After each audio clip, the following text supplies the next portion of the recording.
ان کی بزنسز باہر ہیں. کتنا ہے کہ کتنی فکر ہوگی اس کو پاکستان کی کہ میں اتنے اہم عہدے میں میرٹ پہ فیصلہ کروں.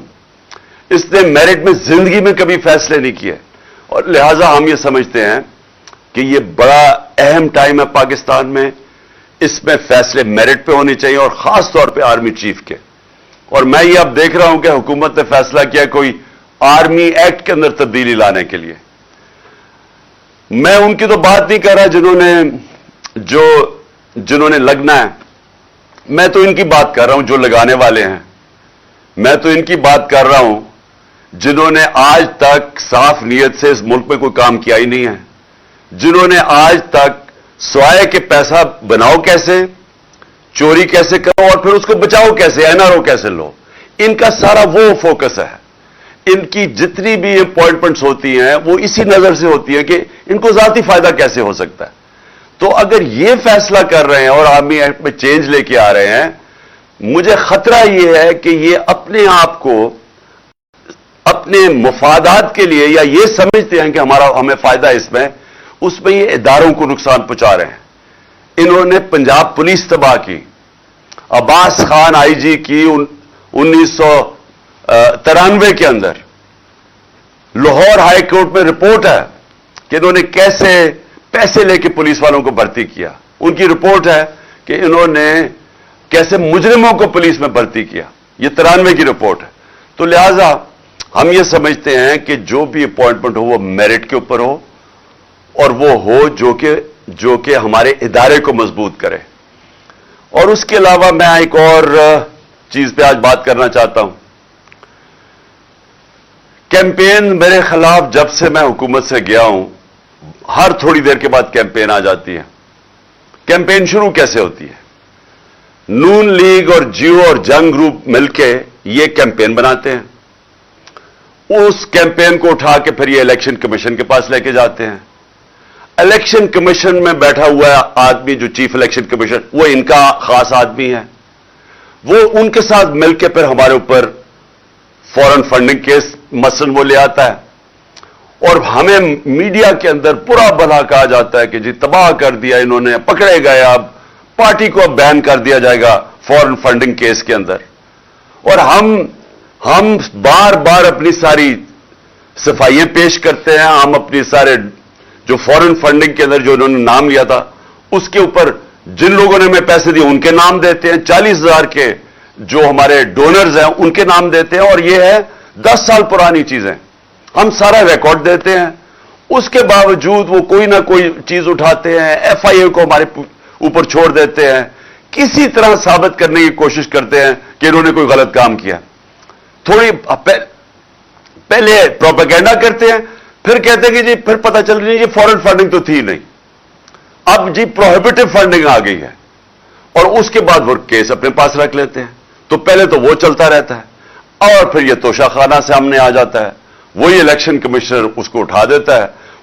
یہ نہیں پتا کہ نیب کے اندر کیس پڑے ہوئے ہیں نواز شریف, یوسف رضا گیلانی اور آصف زرداری کے. 4 گاڑیاں انہوں نے نکالی, 4 بڑی بڑی مہنگی گاڑیاں توشہ خانہ سے نکالی. وہ نیب میں کیس ہے, اور کب ہے؟ 10 سال پرانا کیس ہے, اور وہ کیس پڑا ہوا ہے. ان کو کوئی نہیں پوچھتا. وہ بالکل غیر قانونی ہیں, کیونکہ آپ گاڑی نکال ہی نہیں سکتے توشہ خانہ سے. مجھے بھی ایک گاڑی ملی تھی, آپ نکال ہی نہیں سکتے. اور جو نکال سکتے چیزیں اس کا ریکارڈ ہوتا ہے, آپ پیسے جو بھی اس کی فارمیلٹی ہوتی ہے. اب انہوں نے توشہ خانہ اٹھایا ہوا ہے. میرے وکیل نے ان کی ساری چیزیں ایک ایک چیز کا جواب دیا. اب انہوں نے ایک نیا کام کیا. کل انہوں نے وہی جو کمبینیشن جیو نون لیگ اور اس کے بعد انہوں نے ایک فراڈ کو پکڑا. یعنی اگر آپ نے کوئی غلط کام کرنا ہے تو اس میں بھی کوئی عقل ہونی چاہیے, لیکن یہ اتنے بیوقوف ہیں کیونکہ مجھے جرائم پیشہ لوگ ہیں. انہوں نے بیٹھ کے جس آدمی کو لے کے آئے, وہ سوشل میڈیا نے سارا بتا دیا کہ وہ ایک بھاگا ہوا ہے ناروے سے, اس کے اوپر کتنے کیسز ہیں, اس نے پاکستان کی FIA نے اس کے اوپر کیسز تھے, یہاں مانگنے کی کوشش کی. یعنی اس کی پوری تاریخ ہے. اس فراڈ کو انہوں نے کہا کہ جناب پورا ایک پروگرام کیا کہ اس نے کہا جی عمران خان کی گھڑی اور اتنی مہنگی بک گئی. اور میں ان کی عقل پہ حیران ہوں کہ وہ سارا کیس، وہ جو رسید ہے وہ تو پڑی ہوئی ہے توشہ خانہ کے اندر، یعنی کتنی گھڑی بکی ہے، وہ سب کچھ ہے، ریکارڈ اویلیبل ہے، اور انہوں نے پورا پروپیگنڈا کیمپین کی. تو میں نے فیصلہ کیا ہے کہ میں پہلے میں نے تو اس کے اوپر بھی کرنی تھی، فورن فنڈنگ کے اوپر بھی. اس الیکشن کمیشن نے میرے پر ڈالا کہ عمران خان کو پتا ہوتے ہوئے کہ یہ غلط فنڈنگ ہے، اس کے باوجود اس نے اس کی اجازت دی. میں تو اس کے اوپر بھی، اس کے اوپر الیکشن کمیشن کے اوپر میں نے ہرجانہ کرنا تھا. لیکن میں آج افسوس سے یہ کہنا مجھے پڑتا ہے کہ ہمارا جو انصاف کا نظام ہے اس میں مجھے امید نہیں ہے کہ مجھے کوئی ملے گا، انصاف ملے گا. لہذا اس باری میں نے کیا کیا، میں یہ جیو گروپ کے خلاف لندن میں اب کیس کر رہا ہوں. میں نے وکیل سے بھی بات کر دی ہے. میں اس کے اوپر لندن میں کیس کروں گا، اور وہ اس لیے کروں گا کہ میں وہاں لندن میں ہماری رجسٹرڈ چیریٹیز ہے جس کا میں سربراہ ہوں، نمل یونیورسٹی اور شوکت خانم کی، اور کیونکہ انہوں نے یہ وہاں بھی چلتا ہے تو ادھر میں اب ان کے اوپر کیس کروں گا کہ یہ جو میرے اوپر انہوں نے جو میری کردار کشی کی ہے، اب یہ وہاں جواب دے گے، کیونکہ ہم پیسے اکٹھے کرتے ہیں شوکت خانم کے لیے اور نمل کے لیے. تو لہذا میں لندن میں بھی کیس کروں گا. یہ جو شخص ہے، یہ جو فراڈ ہے، اس کے اوپر میں دبئی میں بھی کیس کروں گا، اور ان کے اوپر یہ جیو کے اوپر دبئی میں بھی کیس کروں گا، اور پاکستان میں بھی کیس کروں گا. اور میں نے فیصلہ کیا ہے کہ اب ہم ان کو اس لیے عدالت میں لے کے جائیں گے کہ ہم ثابت کریں گے کہ ان کا جو طور طریقہ ہے، یہ جو جیو گروپ ہے، یہ اس ملک کے اندر پروپیگنڈا کرتا ہے. یہ جو جیو گروپ ہے، اس کا مقصد اس ملک کے اندر آزادی صحافت نہیں ہے. یہ اس کو اپنے میڈیا گروپ کو استعمال کرتا ہے، یہ ایجنڈاز کے لیے استعمال کرتا ہے. یہ جو انہوں نے آدمی کو پکڑا اور جو دبئی میں یہ جو سارا دبئی سے اور یہ جو پروگرام کیا ہے، اگر یہ دیانتداری سے صحافت کرتے تو ان کو پتا تھا کہ یہ فراڈ آدمی ہے. کبھی ایک آدمی، جس آدمی کی کریڈیبلٹی کوئی نہیں ہے، اس سے تم 10 دفعہ سوچتے ہو کہ اس سے ہی آپ اس کے نام پہ یہ پروگرام کر رہے ہو. تو اگر آپ ایمانداری سے صحافت کرتے، آپ کبھی ایسے گواہ کو نہیں لیتے. لیکن انہوں نے اس کو پوری طرح اس پروگرام کو ایسے بنایا اس گواہ کو کہ جیسے واقعی یہ سچ ہے. تو اس لیے اب مجھے کم از کم برطانیہ کی عدالت کو تو مجھے پتا ہے، کیونکہ میں نے وہاں ایک کیس لڑا ہوا ہے، اور مجھے اتنا بھی پتا ہے کہ 2 ہمارے لوگوں کے اوپر جب انگلیاں اٹھائی گئی، اور اس میں سے ایک ہمارا جو وزیر تھا اس نے لندن میں جا کے انصاف لیا. تو میں بھی انشاءاللہ ادھر اب ان کے اوپر کیسز کروں گا تینوں جگہ کے اوپر. اور میرا جو آخر میں جو میری پھر سے اپنے سپریم کورٹ کے چیف جسٹس صاحب سے بڑی ریسپیکٹفلی، آنریبل چیف جسٹس سے پھر میں اپیل کرتا ہوں کہ 5ویں دن ہو گیا ہمارے سینیٹرز اور ہمارے پارلیمنٹیرینز کوشش کر رہے ہیں کہ کیس ہمیں انصاف ملے. اور انصاف کسے ملے کہ اگر پاکستان کا جو نمبر 1 انویسٹیگیٹو جرنلسٹ ارشد شریف، اس کے لیے ہمیں انصاف چاہیے، کیونکہ جو بھی ہوا پتہ چلانا چاہیے کہ کس نے دھمکیاں دی اور اس کو باہر بھجوایا، کیوں اس کی جان خطرے میں تھی، یہ کون سا اتنا بڑا ملک سے غداری کر رہا تھا کہ اس کی جان خطرے میں اور اس کو ملک سے باہر جانا پڑے. اور پھر کس نے پھر اس کوشش کی دبئی سے ان کو واپس لانے کی، تو اس کو کینیا جانا پڑا. یہ میں چاہتا ہوں کہ ہمارے سپریم کورٹ اس کے اوپر پوری طرح تحقیقات کرے، کیونکہ یہ صرف یہ نہیں کہ ایک پاکستان کا نمبر 1 جرنلسٹ اس کی شہادت ہوئی ہے، یہ سارے باقی صحافیوں کے لیے بھی اگر سپریم کورٹ ان کے ساتھ کھڑا ہوگا تو تبھی وہ صحافی جو دیانتداری سے کام کرتے ہیں، جو ان کے ضمیر کی کوئی قیمت نہیں ہوتی، وہ تبھی اس ملک کے اندر صحیح معنی میں اپنے آزادی صحافت ہوگی اور اپنے حق اور سچ کے لیے کھڑے ہوں گے.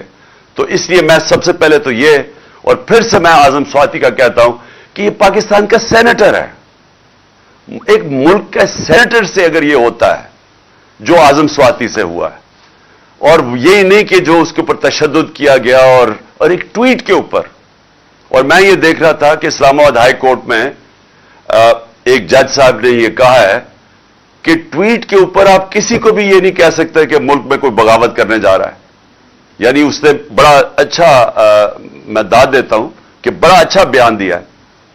تو اس سے جو ہوا ہے ایک ملک کے سینیٹر سے, اور جس طرح پھر وہ جو ان کی وائف کے ساتھ جو ان کو ویڈیو بھیجی گئی ہے, یعنی اس طرح کی چیز اگر ہماری سب سے بڑا جو آخری جو لاسٹ ریزورٹ والا انصاف لینے والی جگہ سپریم کورٹ, اگر ہمارے چیف جسٹس صاحب سپریم کورٹ اس طرح کے اعظم سواتی جیسے آدمی کو, ایک سینیٹر کو, ایک نمبر 1 جرنلسٹ کو, اور پھر تیسرا ملک کا ایکس پرائم منسٹر, سب سے بڑی پارٹی کا جو سربراہ ہے, اگر ہمیں انصاف نہیں ملے گا تو اس کا مطلب تو اس ملک میں کسی کو تو اور کوئی چانس ہی نہیں ہے انصاف ملنے کی. عام آدمی تو کوئی سوچ بھی نہیں پھر سکتا کہ طاقتور کے سامنے جب وہ کھڑا ہوگا تو اسے انصاف ملے گا. تو یہ ایک ملک کے ڈیفائننگ مومنٹس ہے, فیصلہ کن وقت ہے ہمارے ملک کا. اور اس لیے ہم ریکویسٹ کرتے ہیں کہ اس ملک کو حقیقی طور پہ آزاد کریں, انصاف دے کے. انصاف دیں گے تو قوم آزاد ہوگی. جب میرے پاس حقوق ہوں گے تو وہ مجھے آزاد کرے گا. یہاں کے جو پاکستانی باہر جاتے ہیں کام کرنے کے لیے, اور میں نے اپنی آنکھوں سے دیکھا ہے, برطانیہ کے اندر 50 سال پہلے میں نے دیکھا مزدور پاکستان سے گئے کام کرنے کے لیے, لیکن کیونکہ وہاں انصاف کا نظام ہے, حقوق ان کو تحفظ دیتا ہے, کیونکہ وہاں لوگ آزاد ہیں. ہمارے پاکستانی وہاں زیادہ آزاد ہیں, نچلے طبقے کے لوگ وہاں زیادہ آزاد ہیں کیونکہ پروٹیکشن ہے. دیکھتے دیکھتے کہاں سے کہاں پہنچ جاتے ہیں, وہ خوشحال ہو جاتے ہیں, وہ ان کے بچے کوئی ڈاکٹر بن جاتا ہے, کوئی کچھ بن جاتا ہے, کیونکہ جو معاشرہ ہے وہ موقع دیتا ہے لوگوں کو اوپر آنے کے لیے, کیونکہ وہ انصاف دیتا ہے, وہ لوگوں کے حقوق کی حفاظت کرتا ہے. تو پاکستان میں بھی وہ وقت ہے کہ ہم اس ملک کو اب ایک آگے لے کے جائیں. یعنی یہ جو مشکل آج کل دور ہے اور یہ جو چور اوپر مسلط ہے, اس میں سے جو اس اندھیری رات میں سے یہ جو روشنی اب یہ ہے کہ شاید ہمارا انصاف کا نظام کام کرنا شروع کر دے, شاید ہمارا انصاف کا نظام کمزوروں کو تحفظ دے دے جب وہ طاقتور کے سامنے کھڑے ہوتے ہیں. اور یہی میں ہمیشہ کہتا ہوں کہ ہمارا ملک اسلام کے نام پہ بنا تھا. عظیم نعرہ تھا پاکستان کا, مطلب کیا, لا الہ الا اللہ, کہ وہ لا الہ الا اللہ جو انسان کو آزاد کرتا ہے, کہ جب وہ سوائے اللہ کے انسان جب کسی کے سامنے نہیں جھکتا وہ انسان آزاد ہو جاتا ہے. اور پھر جو قانون ہوتے ہیں اسی لا الہ الا اللہ کا جو فلسفہ ہے وہ پھر انصاف اور عدل اور انصاف کے قانون وہ پھر انسان کو پروٹیکٹ کرتے ہیں, آزاد کر دیتے ہیں. تو ابھی تک تو انصاف نہیں ملا اس ملک میں لوگوں کو, اور اسی لیے ہم آگے نہیں بڑھ سکے, اس لیے ہم مقروض ہیں, اس لیے ہم دنیا میں باہر قرضے مانگتے پھرتے ہیں, اس لیے آج یہ جو 75% پاکستان کی اب رسک فیکٹر بن گیا ہے کہ ہم اپنے قرضے نہیں واپس کر سکتے. تو یہ وجہ یہ نہیں ہے کہ ملک میں وسائل کی کمی ہے, وجہ نہیں ہے کہ ہمارے لوگ ٹیلنٹڈ نہیں ہیں, یہ باہر جا کے بڑے بڑے کام کرتے ہیں. وجہ یہ ہے کہ پاکستان کے اندر حقیقی آزادی نہیں ہے, کیونکہ عدل اور انصاف نہیں ہے. تو اس لیے چیف جسٹس صاحب ساری قوم آپ کی طرف دیکھ رہی ہے, اور میں اور قوم کو آج کہتا ہوں کہ انشاءاللہ آپ سب نے تیاری کرنی ہے پنڈی کی, اور میں 1 یا 2 دنوں کے اندر آپ کو بتا دوں گا کہ وہ کون سا دن ہے جب ہم سب پہنچیں گے پنڈی, اور انشاءاللہ پھر وہاں جا کے اگلا اپنا پلان ہم کریں گے. لیکن جو بھی ہمارا پلان ہوگا وہ پرامن ہوگا, وہ آئین کے بیچ میں ہوگا, ہم کسی قسم کی قانون کی خلاف ورزی نہیں کریں گے, ہم ساری وہ چیزیں کریں گے جو کہ ہمارا آئین ہمیں اجازت دیتا ہے. پاکستان